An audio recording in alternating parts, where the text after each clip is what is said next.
Hello everyone, good morning. আজকে হচ্ছে Saturday, আজকে আমার কলেজ ছুটি রয়েছে। তো ঘুম থেকে একটু লেট করে উঠলাম, ঘড়িতে বাজে 10টা 10। ঘুম থেকে উঠেই ফ্রেশ এয়ারটা নেওয়ার জন্যই আমি জানলার পর্দাগুলো সরিয়ে দিয়ে জানলাগুলো খুলে দিলাম। ঝটপট ব্রাশ করে নিয়ে 1 গ্লাস জল নিয়ে নিলাম, যেটা আমি প্রতিদিনই করি। সকালবেলা ঘুম থেকে ওঠার পর 1 গ্লাস জল খেয়ে নিই। আর অন্যান্য দিন আমার ব্রেকফাস্টের তালিকায় ড্রাই ফ্রুটসও থাকে, কিন্তু আজ যেহেতু বাড়িতে রয়েছি তাই মাকে বললাম পরোটা করার জন্য। মা অ্যাকচুয়ালি রুটি করবেই ভেবেছিল, তারপর আমি বলাতে মা আমার জন্য আর মায়ের জন্য পরোটা করে নিল, যেটা রুটির আকারেই করা হয়েছে। পরোটার সাথে খাওয়ার জন্য মা এখানে করে নিয়েছে আলু দিয়ে কুমড়ো দিয়ে একটা তরকারি। এই তরকারিটা কিন্তু মা ভীষণ সুন্দর করে। মা নিজেও নিয়ে নিয়েছে, সাথে আমাকেও দিয়ে দিয়েছে খাবারটা। তো চলো একটু সিরিজ দেখতে দেখতে আমি আর ব্রেকফাস্টটা কমপ্লিট করে নিই। এখন ঘড়িতে বাজে 11:30। আজ একটু স্নান করতে যেতে লেটই হয়ে গেল।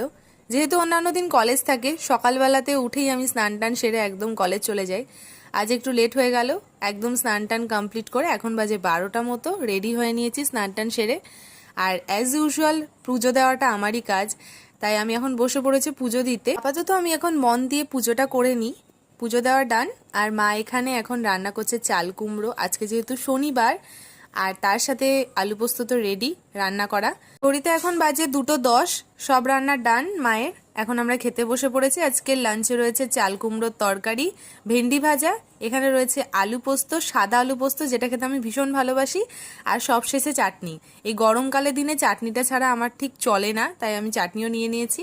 আর তার সাথে তো ভাত রয়েছে। বেসিক্যালি কলেজ থাকাকালীন তো দুপুরে ঘুমানো হয় না। আজ যেহেতু বাড়িতে ছিলাম তাই একটু ঘুমিয়ে পড়েছিলাম। এখন সন্ধ্যে 6:30 মতো বাজে। আমি আর মা ডিসাইড করলাম একটুখানি ঘুরতে বেরোবো বাইরে, মানে ঘাটের ধারেই যাব।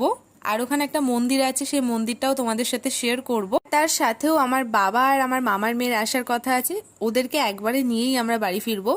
তো চলে আসলাম আমরা মন্দিরটা, যে মন্দিরটার কথা বলেছিলাম, এটা হচ্ছে বজরংবলীর মন্দির। কদিন ধরে ঠিক যে গরমটা পড়েছিল, যাই হোক ওয়েদারটা আজকে বেশ ভালোই আছে। বেরোনোর পর দেখলাম ঝিরঝির করে বৃষ্টিও পড়ছে। এখন দেখলাম বৃষ্টিটা কমে গেল। এই হচ্ছে বজরংবলীর মূর্তিটা। অ্যান্ড দেন আমরা একদম মন্দিরের পাশেই রয়েছে ঘাটটা, তো একটু ঘাটে এসে বসলাম। এত সুন্দর হাওয়া দিচ্ছিল, জাস্ট আমার এটাই মনে হচ্ছিল যে আমি এখানেই বসে থাকি। আর এখন আমি আর মা চলে আসলাম স্টেশনে বাবা আর বুনুকে নিতে। ট্রেনের অ্যানাউন্সমেন্টও হয়ে গেছে, কিছুক্ষণের মধ্যে ঢুকে যাবে। এই যে আমগুলো দেখছো, এগুলো হচ্ছে আমার মামা বাড়ির গাছের আম। তার সাথে এই হলুদ আমগুলো যেগুলো, এগুলো কেনা হলো, বাবা কিনলো। তার সাথে বাবা বাইরে থেকে চপও কিনলো। এখন আমরা গল্প করতে করতে চপ আর মুড়ি খেলাম। আর দেন এখন আমরা ডিনার করতে বসলাম। আজকে ডিনারে রয়েছে চিকেন ভর্তা আর বাটার নান। তো আজকের ভিডিওটা এতটুকুই, দেখা হচ্ছে নেক্সট ভিডিওতে। Thanks for watching.